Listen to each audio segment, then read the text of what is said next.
Welcome to our October Buzz Pick of the Month author event.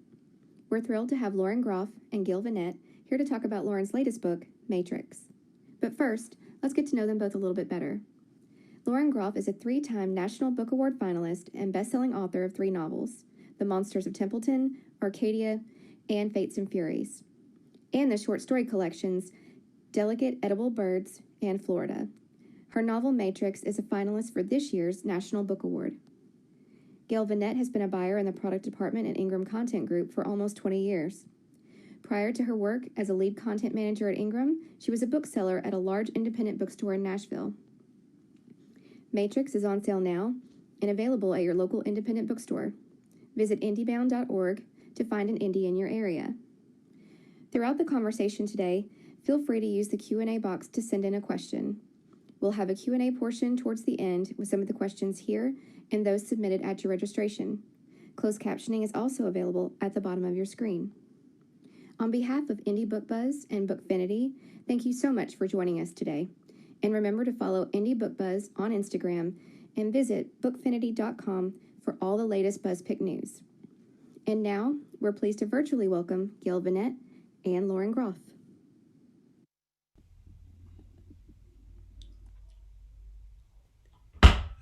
Hi. Lauren. Hi, everyone. Welcome. I'm so glad everyone was able to join us today. Lauren, Holly has said so many things about the book already. The National Book Awards will be November 17th. So I'm just anxious about that. And if I'm anxious, I know you are. It's just so fantastic that this book has been nominated. It's on this short list.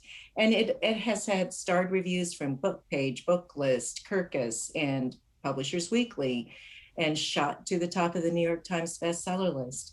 And when you look at this book, it's actually not very long, and yet it contains multitudes. So I thought we'd start, if you could give us some background on why this novel that takes us back in time to the 12th century, that is way back in the Wayback Machine.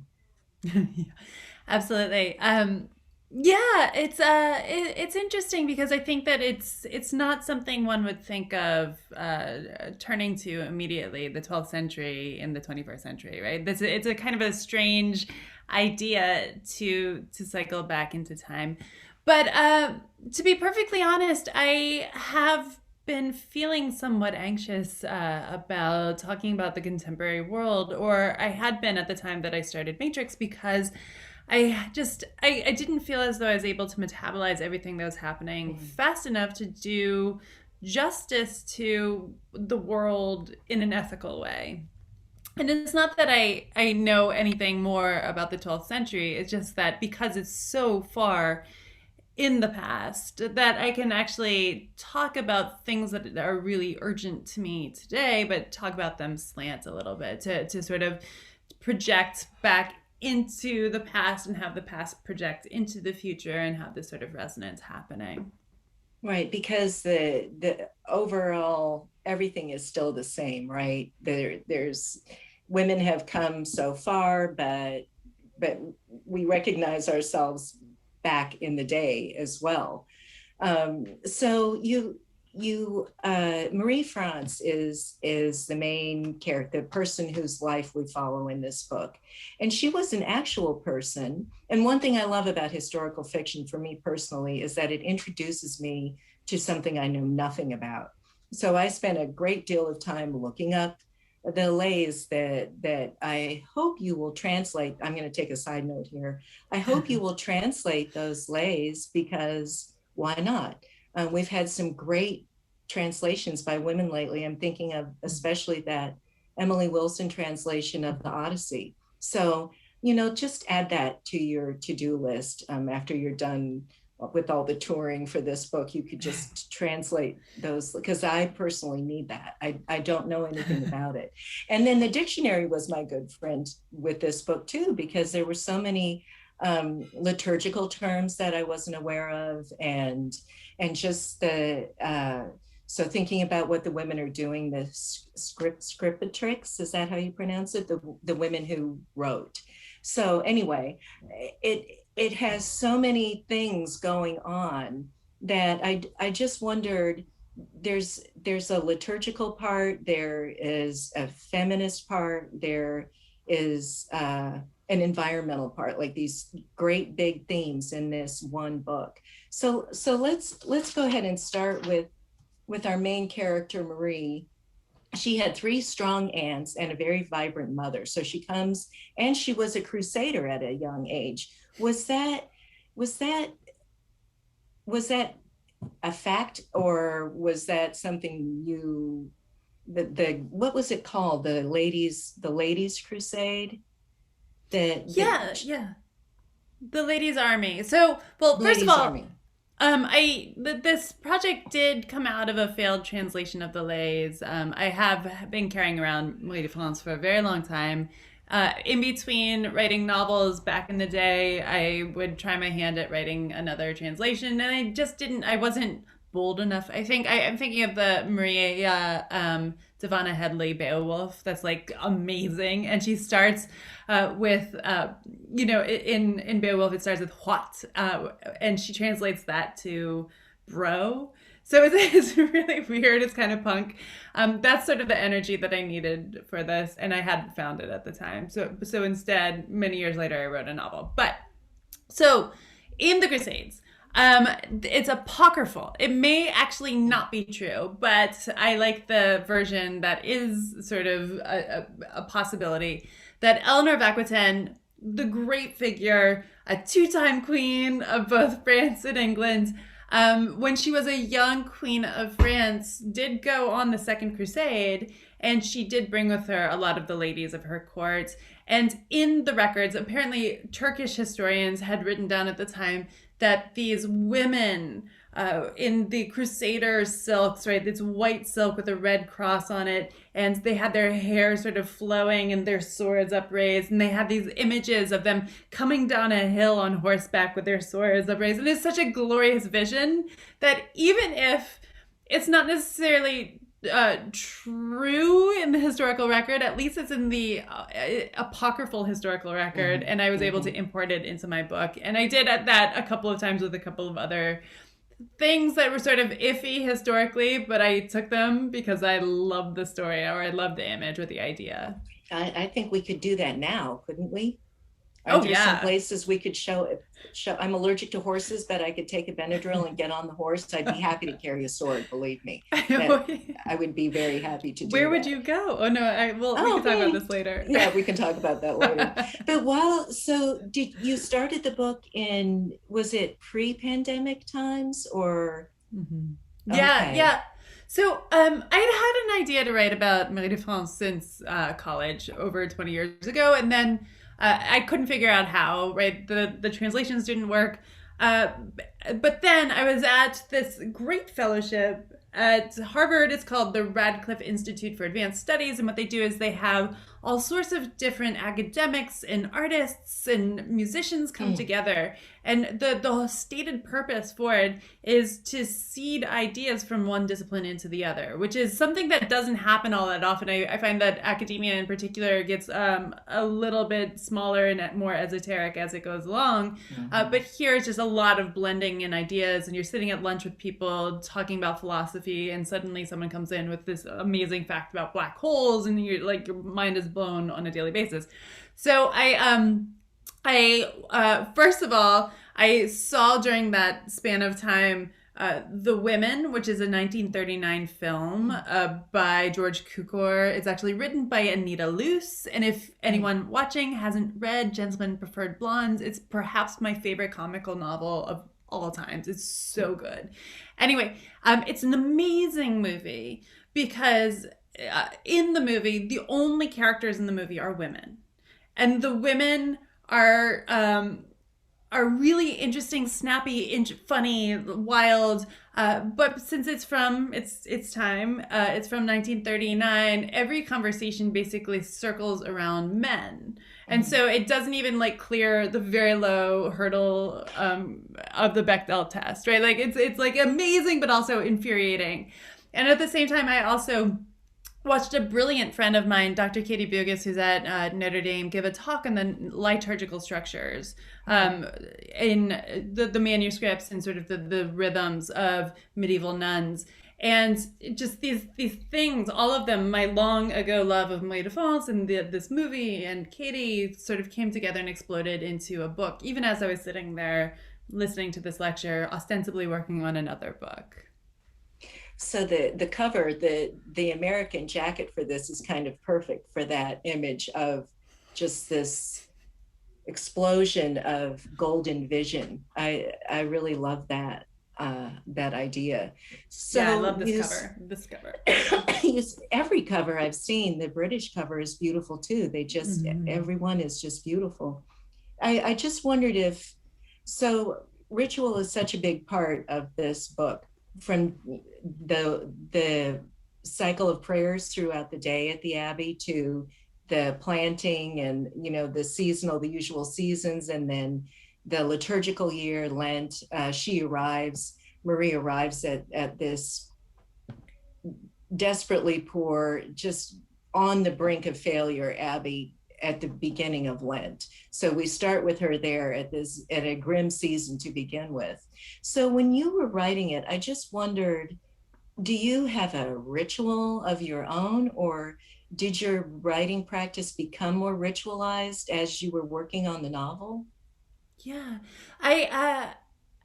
I do sort of tame my wilder instinct as a human by ritual, right? I think this is the way that I make myself do the things that I don't necessarily want to do at the time. So I have always been hyper ritualistic, hyper disciplined when it comes to my writing process, to the extent that I can. So I am in some ways very much a perfectionist, and I would not go along and sort of let a book just build itself if my editing brain were awake by the time that I sat down to write. So I write when I'm still basically asleep, really early in the morning, with a cup of coffee, but I haven't had a sip of it yet because it overrides my sort of analytical and fear-based self.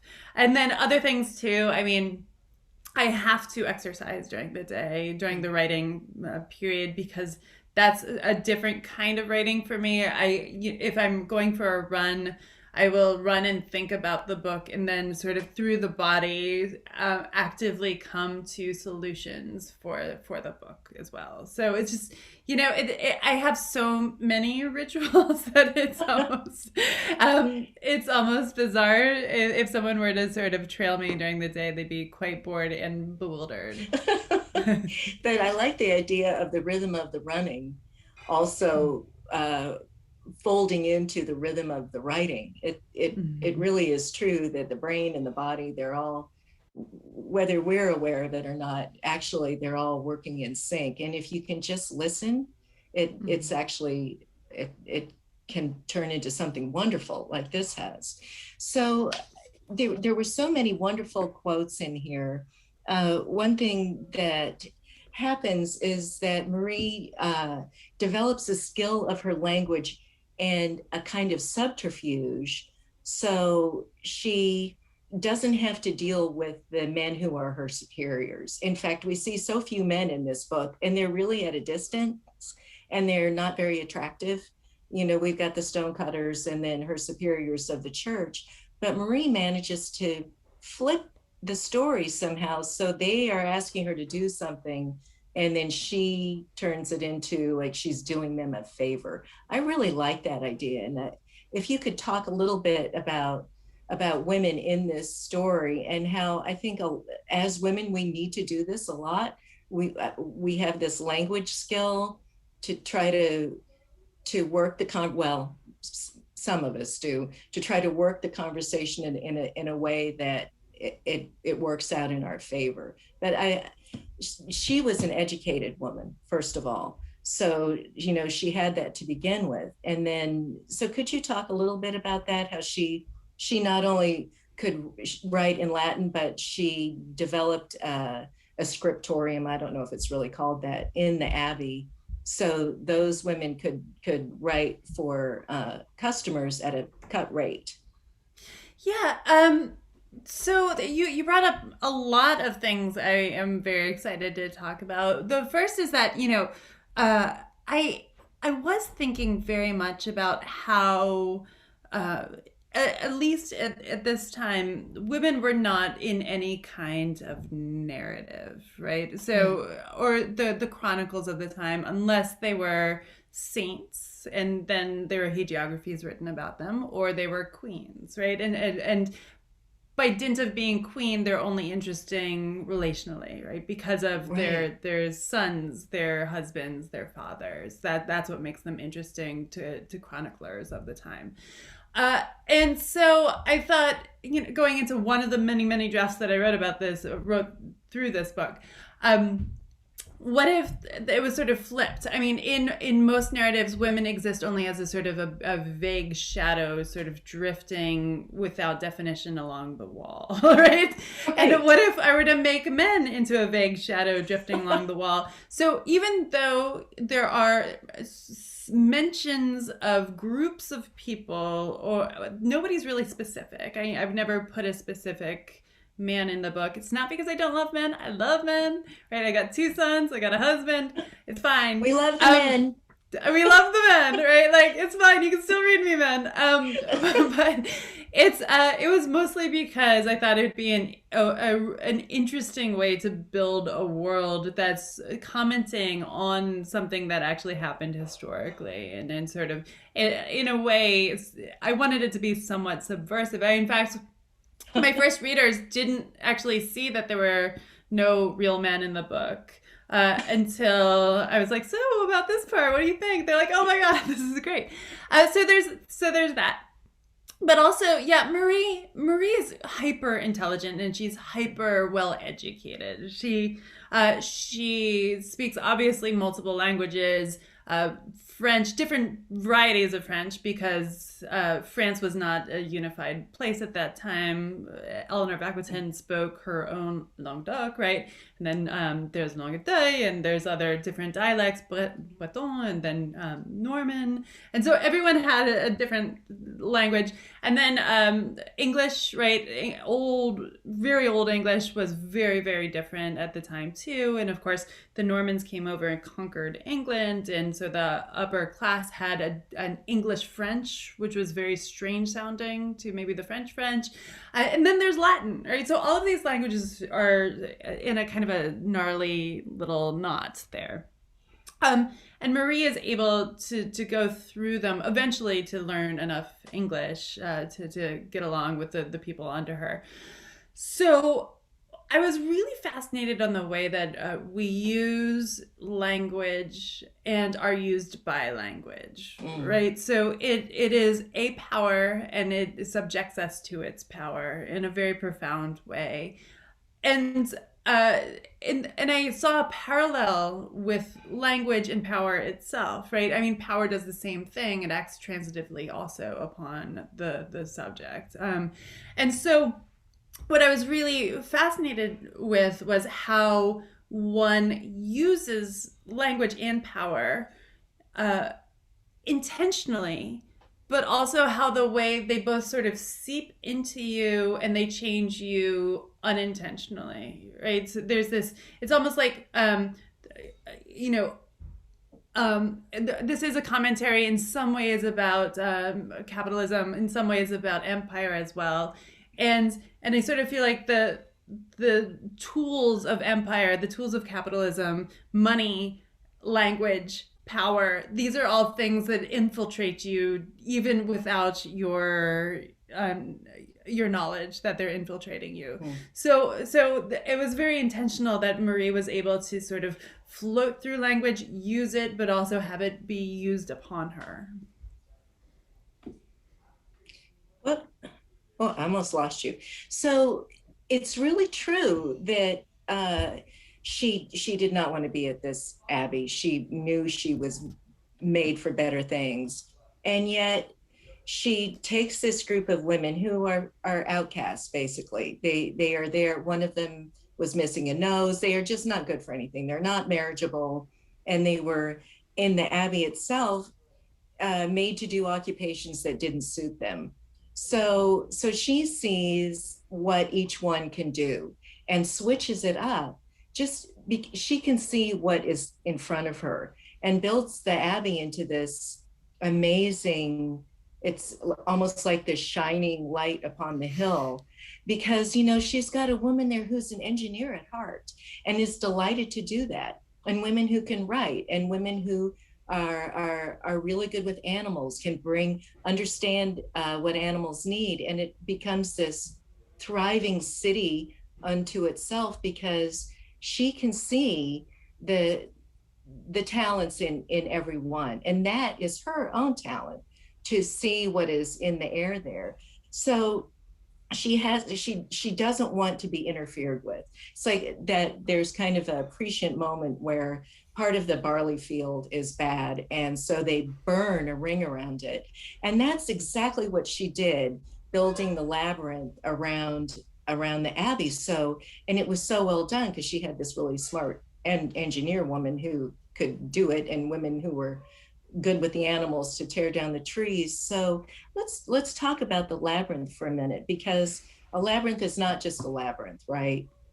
There's more to the story than a corn maze with Johnny Cash's head or something. I made that up, but I would love to see a corn maze with Johnny Cash's head. I'd be very into it. Now I'm thinking Ring of Fire, which I think you brought up in your own words. Right? Maybe that's what you brought Johnny Cash in. Yeah. So in this book, I struggled for a long time through multiple drafts about how to tell this book, right? So I knew that it had to be somewhat chronological, because I was telling the story of a life. Of course, I didn't know that until like 3 drafts in, and a lot of tears and frustration. But then still at the same time, I always need a very strong architectural or structural form. And I think it's because I started as a formal poet, in as much as, a teenager in early 20s person can be like really profoundly into formal poetry. Well, but that's I really that's the groundwork. Let's not dismiss it. That's the groundwork. Oh, I'm not dismissing it. Okay. I'm just saying, for me in particular, I wasn't very good. So well, everyone else, I'm very happy that you're doing it. But yeah, that for me, that was, that is my groundwork. That is where I come from. So I do need something deep, something profound.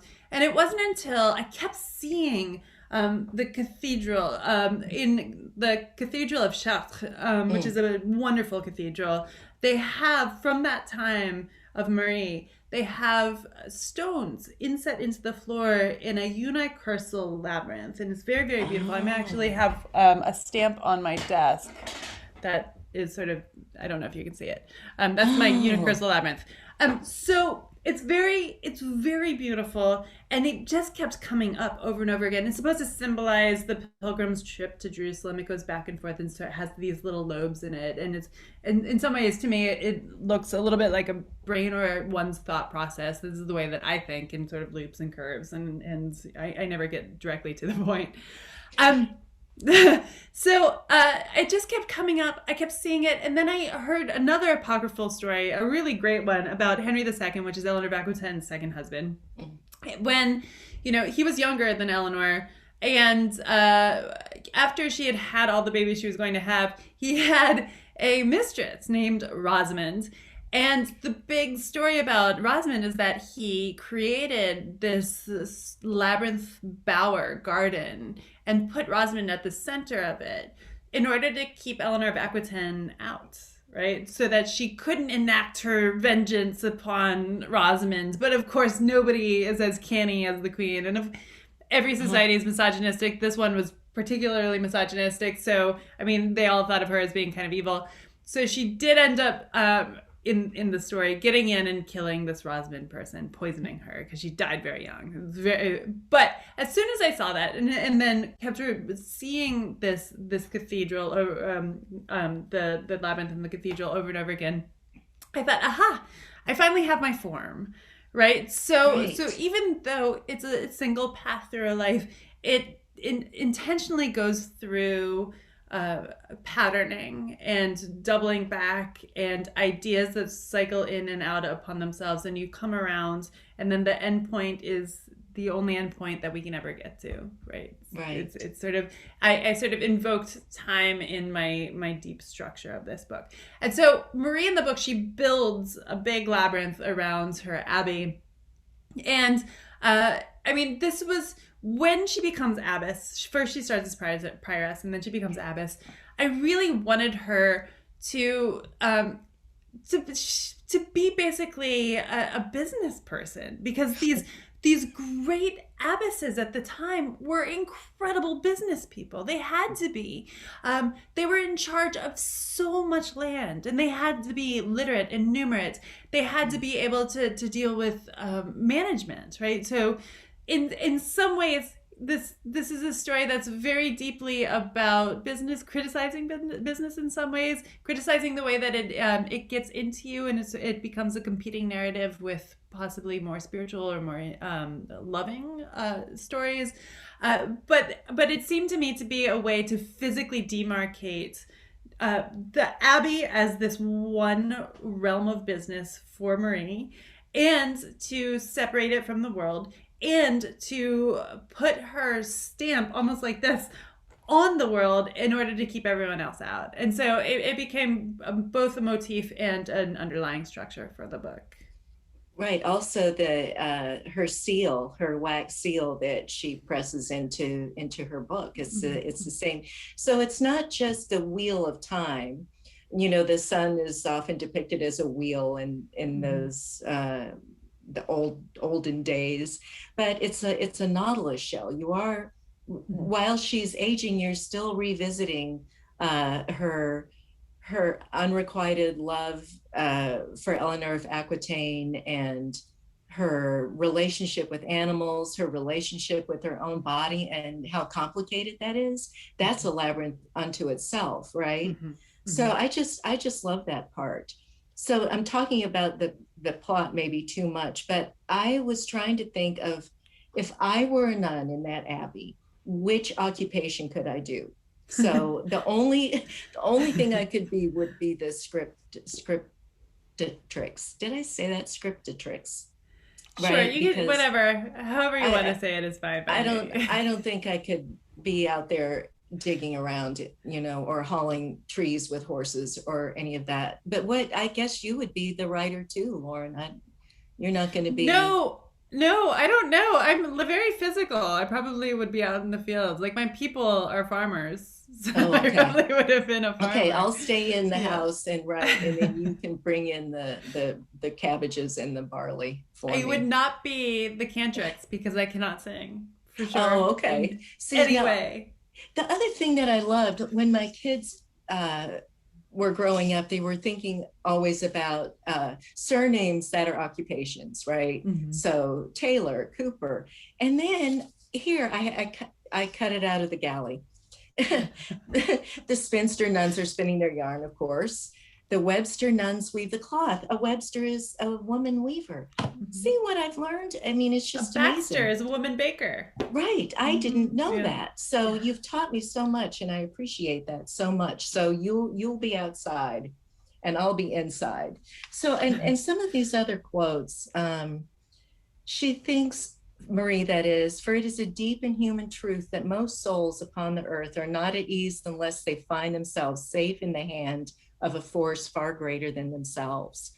And so that's how this abbey is built, to just a handful of women who are dying to well over 100, because she is the greater force for them. And then the Virgin Mary is the greater force for her. Like, she gets her power through the stature of the Virgin Mary, and decides that because she has this mothering relationship with her, they're not constituents. What are they called? With the nuns, we'll just call her sisters. Yeah, her yes, daughters. With her sisters, that she is qualified to give mass and to hear confession. And I love the part where the women come to her for confession, the nuns, and they can confess things to her that they would never be able to confess to a priest. that was just really interesting to me, and something that 1,000 years later we're not quite there yet. So no, I don't know if there's anything else to say about that, but I love that part. So in other words, she is caught in the net of her sex is really what it comes down to. But if she hadn't been banished, if she hadn't been unmarriageable, she would have, what would her life have been? It wouldn't have been this life of power and actually helping other people. Right. Well, I mean, that's one of the big questions of the book, right? So there are multiple paths that different things in this book could have gone down, and they didn't. And does that actually change the overall narrative or the shape of possibly even the future? And who knows, right? So if her mother hadn't died and her mother had been able to protect Marie and to arrange a distant marriage, because that also happened too, she might have been a mother of children of her body, and she may have had a marriage, and she may have left no trace on the historical record in my book, right? And she may not have written her lay, right? Who knows? It's hard to tell. I think the vast majority of noble women had short lives because maternity is a killer, and so a lot of women have traditionally died in giving birth. So so in the arc of the book, she's so unhappy and realizes at a certain point when her letters to Eleanor go unanswered that she is there. She is stuck there. She is just going to be there. No one is going to come to save her. And at the end of the book, it's she's just transformed by love is basically what happens over this arc of time. I just love that part. You know what? All these women working together in the thing, this is a ridiculous aside, but I'm going to say it anyway. It reminded me of Stitch and Bitch. Remember Stitch and Bitch when no, you didn't have that wherever you are in the world. You didn't, women getting together and knitting and complaining, or, chatting, we'll call it. So I tried to go. A lot of my people are Amish, and we had quilting bees. But... Oh, okay, same thing. That's the same thing. They wouldn't call it Stitch and Bitch in their Amish community, but I could stitch and I could bitch, but I couldn't do them simultaneously. So I kind of just stopped going. Just bitched. I just bitched. I would lose track of what I was doing, and the knitting would look like DNA instead of baby sweater. So let's see. The other note I have is, as an abbot, she sees how dangerous free thinking can be. So, she's an independent woman, but as she's gaining power, to your point of how this becomes internalized, she has to send spies, and she knows there's a spy in the abbey. And so she now is looking at others as though that could be a danger to her, that anybody who is free thinking enough is a danger to her. That was an interesting transformation to me. Yeah, and reading is the thing that creates the internal landscape to Marie. I mean, this is the thing that makes one into an independent person, and she would know because she's very well educated and she's read lots of books, and she knows this. And so, and in the Abbey too, going back to your Stitch and Bitch idea, at the time, basically nobody read silently. Reading was meant to be out loud, right? And all of her fellow nuns, they all did meditate on books, the ones who could read. And this was something that they would have been taught at the time, to read out loud, read all of their meditations and their passages out loud. Only Marie has this silence reading. Only she's able to keep her thoughts private in a certain way. And privacy goes against the Benedictine rule. One was not supposed to have any sort of privacy or private life. I mean, even in the real rule, the one that Marie does not really hew to all that well, when even an abbess was writing a letter, she had to have another nun there to read the letter and to press the seal matrix into the hot wax. So even writing, even reading, these things were not meant to be individualistic, and they were not meant uh, to create the sort of internal life that would lead to enough reflection that would lead to subversive action, right? Or to bringing down an abbess like Marie. Mm-hmm. Yeah. And I think a lot of it is perhaps not intentional that this would be the effect, but it's definitely possibly the effect of what would have happened. Right. That's so interesting to me. And the other, you managed to touch on climate change without talking about climate change. Like, one great thing about this book, I think one of the reasons I loved it so much was because it's just so different. Like, it's not a COVID novel. It's not a Brooklyn novel. There's nothing wrong with that, but I'm tired. And so I can go, I physically felt telescoped in time anytime I picked up this book. Like, I was right back there in the 12th century with these people. But Marie, has this extreme intelligence, as you said. She sees a Roman aqueduct and contemplates on the people that built that 1,000 years ago. And like most people, she feels like she was born in the wrong era, right? I mean, here we are, and we didn't really have an option to be born during the Jazz Age or during the Roman times as she wanted. But then she projects 1,000 years into the future, and she sees the damage, or let's say the change that occurs when she's ripping out trees and building these things, and actually builds a dam that has some negative effects. So I thought that was a really interesting way to point out that it's always all the same. We have these same urgencies over time. And I don't know if I want you, there's not a question there. I just thought that was really interesting. Well, I mean, this goes back to where we began this conversation by talking about how the past and the present should be talking. I think this is my very strong feeling when it comes to historical fiction in general. And I think too, because I'm a writer of literary fiction, I have these ingrained biases that are deeply unfair. And I will say from the beginning, it's profoundly unfair. They come from people like Henry James, who actually dared to write in a letter to Sarah Orne Jewett, who is this amazing writer. The Country of Pointed Firs is incredible. But he had written to her and praised her previous book. And so out of hope and sort of tremulous excitement, she sent him the book that she was working on, which was a historical fiction. And he read it.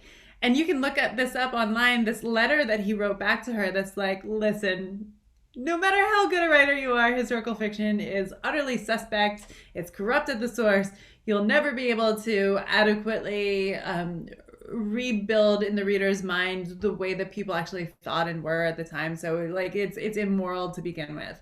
Which I don't believe in, but I think this is something that is kind of pervasive.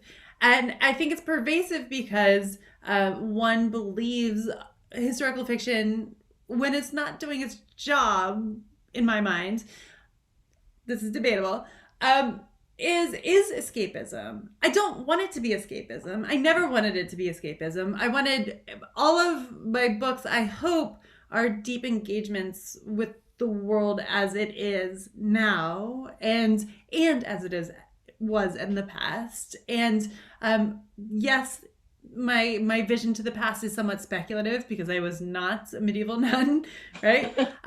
At the same time, I need to be talking about the world as it is now. And that means that I need to be talking about the source of how we got to where we are.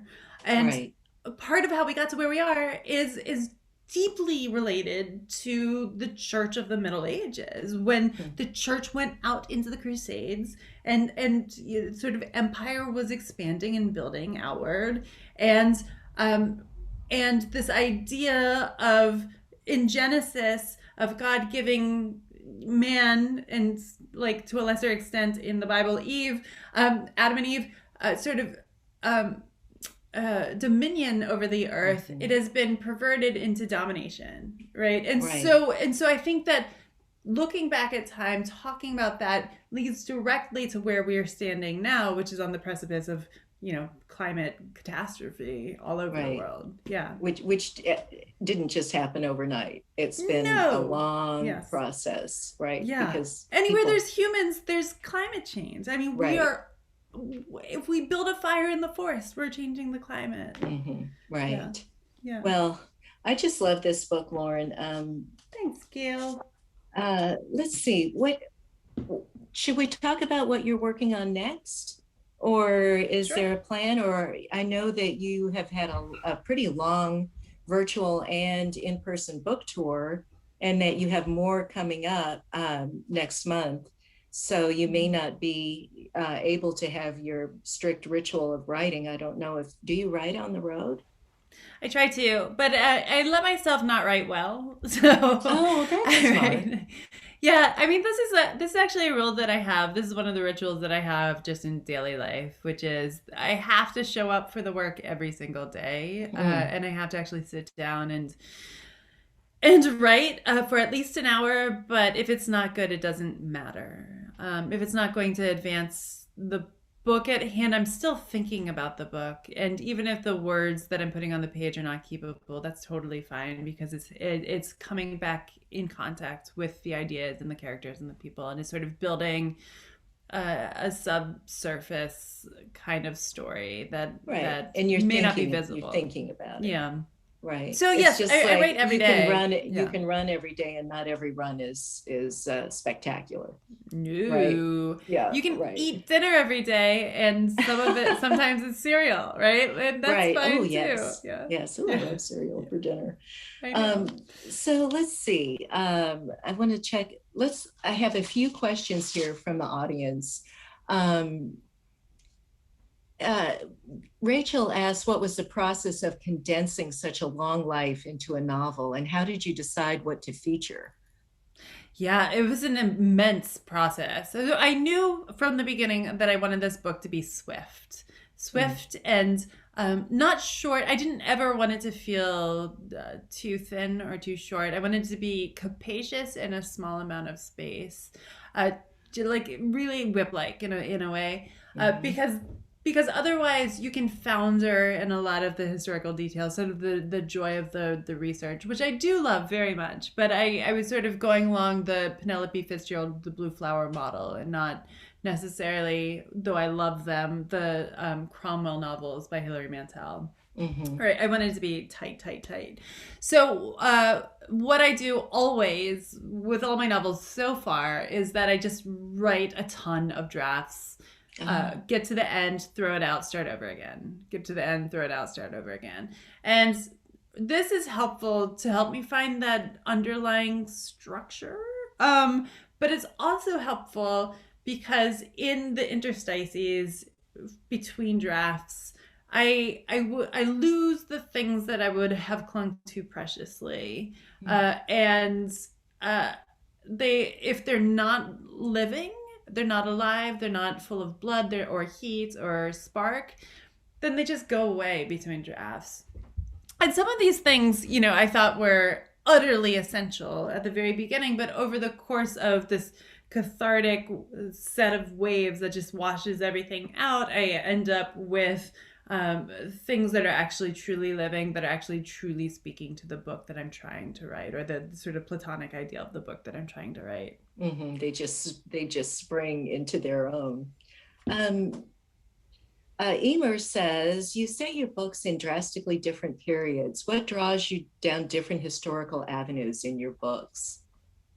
Yeah, it's I don't know. I think I'm trying to get at, with novels and in some ways short stories, at something dark in me, right? Something maybe not necessarily emotionally dark, but obscured. Something that I can't quite wrap my mind around or see clearly or understand or feel as deeply as I want to feel. And I know it sounds really solipsistic, but I come back over and over again to these books. I'm always working on multiple things at once, and I work on the thing every day that feels the most urgent. Yeah. And I know that it's a novel if I can sit down at the beginning of working on it and understand that I will never see all the way through this problem that I'm sort of trying to chew through or trying to understand, trying to shine light into.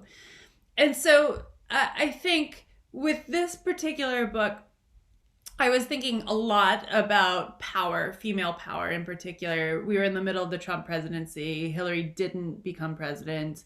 I think that was one of the initial sparks. And so I was trying to wrap my mind around what female power might look like, if it would have a different impact, if women are like men, just human and full flawed and just a mess, and we would internalize a lot of the hierarchies and structures that men have also internalized, and unquestioning. So this is the big thing that I began sort of. I don't know why I'm imagining a basketball spinning on my finger. That was the thing that I was spinning and trying to look at, and then a lot of other things came in. Yeah. Claire asks, please talk about some of the research you undertook and how much is based on real people, events, places. We've covered a little bit of that, but the research itself must have been well, I guess if your background is in Old French, maybe you already had resources that you knew about to begin with. Yeah, I mean, my background wasn't. I did spend a year translating Old French into modern English in college just because I loved it so much. And in fact, had the cloisters in New York actually taken me as an intern that year, I probably would be a medievalist now. But since they rejected me, I went on to other things out of pique and anger. So that's really well, that was lucky for us. But I ended up doing a great deal of really joyous research, right? I would look at the old manuscripts, but of course my Latin is very shaky, and so I'd have to like sit there and try to parse out all the, I don't know. I would try to read it and be unable to, then try to find a translation, and I went back to all of the old French manuscripts and the courtly love romances that I have on the shelf from college, and I reread them all, and I did some academic research too. The most fun for me was going down these rabbit holes and trying to understand exactly what it was like to live in the daily life of an abbey at the time, right? The liturgical schedule is very rigid, but it's also sort of cycled. So it's the daily cycle, but it's also within a much larger seasonal cycle, which is also within a much larger sort of yearly cycle. And the Psalms come around at a very particular time for a very particular reason. And sort of trying to wend my way through that labyrinth was very, very tricky and difficult. And of course, I'm just a novelist. I unfortunately am not a historian. So I did make a lot of mistakes, which my team was so brilliant at trying to help. And I'm sure other ones, unfortunately, made their way into the book too, which I'm sure people will tell me, and the paperback will be much cleaner. But you do your best, right? So you go into this thinking, I'm not a historian. I'm going to try to go for as much truth as I possibly can find, and allow myself the delight of the unexpected fact or detail or word to creep into the book. And if it lasts between drafts, then I know that it's strong. Oh, that's great. Joelle asked, in your research for the book, what surprised you most about the lives of 12th century nuns? Oh, I like that question. Yeah, a lot surprised me. I think understanding the unbelievable power of an abbess at the time when women were not allowed much power, right? So if you were raised to believe that you had one way through life, which is marriage, children, that stuff, then you were given almost like a side door, right, into an abbey or a nunnery or a group of religious women. And a lot of the women who went were deeply religious. They had vocations. They were not outcasts. They chose this. But again, a lot of the women there were they were not there intentionally or with their own intention. So one of the things that really astonished me was understanding that there were even political prisoners sent to abbeys. So at that time of Marie and Eleanor, Wales was in uproar. They did not want to be under the thumb of the English. And so what the English nobles would do when they went to Wales they would steal all the princesses and send them to English abbeys so that they couldn't procreate and make very strong Welsh princes to rise up against the crown. So, it's sort of understanding the wide variety of the women who would end up in a woman-only abbey or convent. There also, it seemed to me that a lot of these convents, particularly the ones in Barking, Shaftesbury, Fontevraud in France, these were these extraordinary places where very wealthy noble women could retire to after they were just done with court life or the life of their husbands, or their husbands threw them over for a younger woman. They would retreat to these places of peace where they didn't have to worry about where their food was coming from, and they would just live in gentleness and peace. And I love that. I love that. Yeah, I love that. Sounds wonderful. Yeah. So yeah. Oh, I could do that. Paul asks, why did you choose present tense narration for historical fiction? Yeah, this is something that I tend to do, and I don't know that I'm doing it until about halfway through, and then I see but I do think present tense is really fascinating because it creates a texture that's much, much closer to the reader's face, I think. It makes you feel somewhat more immediate in the text and about the text. And so if it were in the past tense, it would be at arm's length in a way. And the other thing too is I intentionally used indirect narration. There are almost no, or perhaps no, quote marks in this book whatsoever. And actually every conversation is in indirect narration. So it's being narrated, and then Marie said blah, blah, blah, blah, blah, but without actually quoting her. And I did it on purpose because I didn't want to do the oldie-timey, English where I would have had to have her sort of float in and out of multiple languages, and then I would have had to sort of translate and explain what it was that she wrote, and it was just really very frustrating. So having made that choice to put all the dialogue in indirect narration, I also felt like having an additional layer of distance with the past tense would have made the texture of the book too distant. And for some reason I'm seeing just a really, really tight knit sweater when what I wanted was something a little bit looser, a little bit, you can see through the holes. Right. That was actually, because otherwise if you had done it with quotation marks at the beginning of the book, you would have to have an author's note explaining the spelling and the difference between Old English and Old French and Middle English and Middle French. So that was very clever, Lauren. That was a very good idea. I like that. Amy asks, after your first best-selling book, did your writing process or focus change? So, Amy, this is a thing that's very complicated. I am immensely grateful when my book finds its readers. But I do know that if I were to internalize whatever success or failure that I would perceive that the book would have in the world, I don't know if I'd be able to do the work that I want to do. Mm-hmm. And sometimes these fallow periods come on me no matter what I do, and it has nothing to do with publication. But I did realize actually with my first book, I was also pregnant at the same time, so bifurcation felt very real.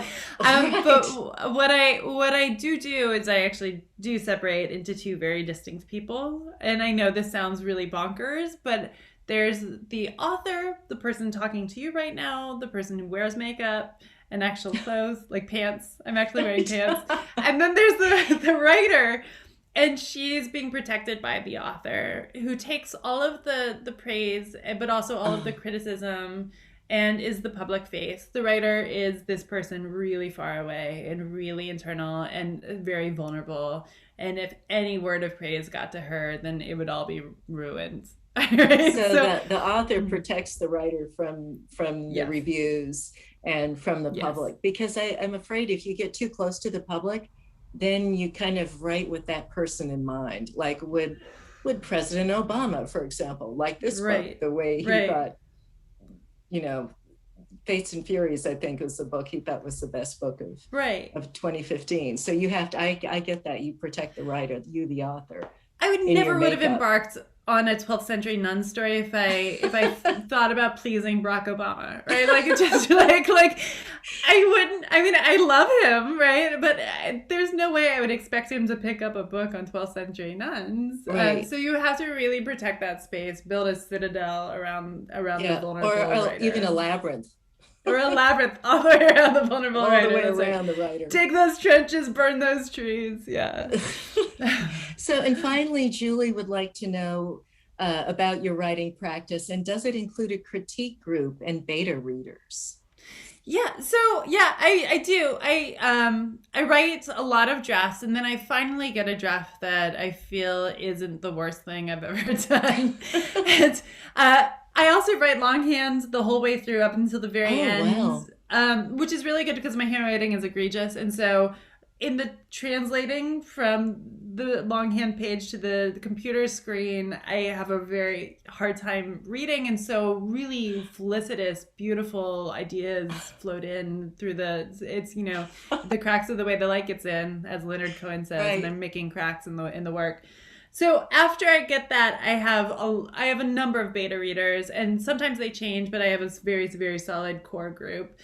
And then it goes to my agent, who's very brilliant, and he's really... Oh, actually, my first beta reader is, of course, my husband, who is not a writer, and he reads very little fiction, but he's super smart, and he knows me, and he's not afraid of me, which is good. Then my beta readers, then my agent, then eventually an editor. But it's a very long process, and no matter how impatient you get, you can't make it faster. It's dependent on other people's schedules and your own ability to make the book as close as possible to the book that you know that you can write, the one that's sort of shining radiant in your vision. The one you have in mind. So it's got its own life cycle. Yes, exactly. Yeah. Oh. Well, we're just coming to the end here. What are you reading these days? I read somewhere, I don't remember where it was, maybe on Twitter, that you read how many books a week or something? I read 300 books a year. That's my goal. But of course, can they be short? Yes, plays. I read plays, and they count as books. Oh, excellent. So, yeah. I also read poetry collections, and they're like 100 pages of poetry, right? They're really short. And I also listen to audiobooks constantly. Sometimes on runs, not usually, but often grocery shopping, in the car, driving to pick up my children, exercising, otherwise, yes. So let me tell you what I'm reading now, or what I've read recently that I really loved. All right, here we go. All right. Sorry. All right, this is coming out next year. This is Trust by Hernan Diaz. It is so good. He's so brilliant. I love him so much. It's really smart. It's like if Henry James and Edith Wharton had a baby, then was written by Hernan Diaz, who's like a unique person. Okay, this one. So McNally Jackson in New York now has a publishing arm, which is really amazing. This is their first book. It's called They by Kay Dick. It is incredible. It's so weird. It was written in 1977, and it's a reprint. And there's this nebulous they that it causes doubt and fear in these artists, but we don't know who they are and we don't know what they're doing. Oh, it's I really love the incredible. cover on It's that one too. The wild. cover is amazing. This one I read before, but it didn't strike me until I was on the plane from Stockholm, and this book blew my mind. It's Visitation by Jenny Urpenbeck. She's a German writer. She's going to win the Nobel. She's incredible. And this one, by Dorothy Norris, who's the writer of a lot of really amazing books. Most notably for me is So Much for That Winter. It's a collection of novellas. It's coming out by Grey Wolf next year. And it won't have these beautiful photographs in it, but it's a collection of essays. And she's so brilliant. She's Danish. She's got a very Danish sensibility and sense of humor. She's kind of like both Hygge and kind of like Cold North Sea at the same time. Mm-hmm. And they're really, really beautiful and brilliant. And I think it's going to be a great, great book. Wow, a lot to look forward to for next year. That is so great. Well, Lauren, any other comments or questions? I'm so glad you were able to fit Indie Book Buzz into your schedule this year. This book is phenomenal. I recommend it to everyone. Thanks, Gail. It's just it's really interesting, and you'll be thinking about it for some time after you've finished it. I just want to say thank you to everyone on this call and to everyone who set it up. And Gail, thank you for talking to me for an hour at night from Nashville. You look lovely with your halo behind you. I appreciate you so much. And, maybe in the after times, after the pandemic, when I'll actually leave my house, we can meet each other at some point. We'll just have to see. Let's go to Bastion. Bastion. Okay. All right. Yes. I'll make the reservation. I would love that. All right, that's good. Oh, thanks so much. Thank you, everybody. Thanks, everyone. Appreciate everything. Bye.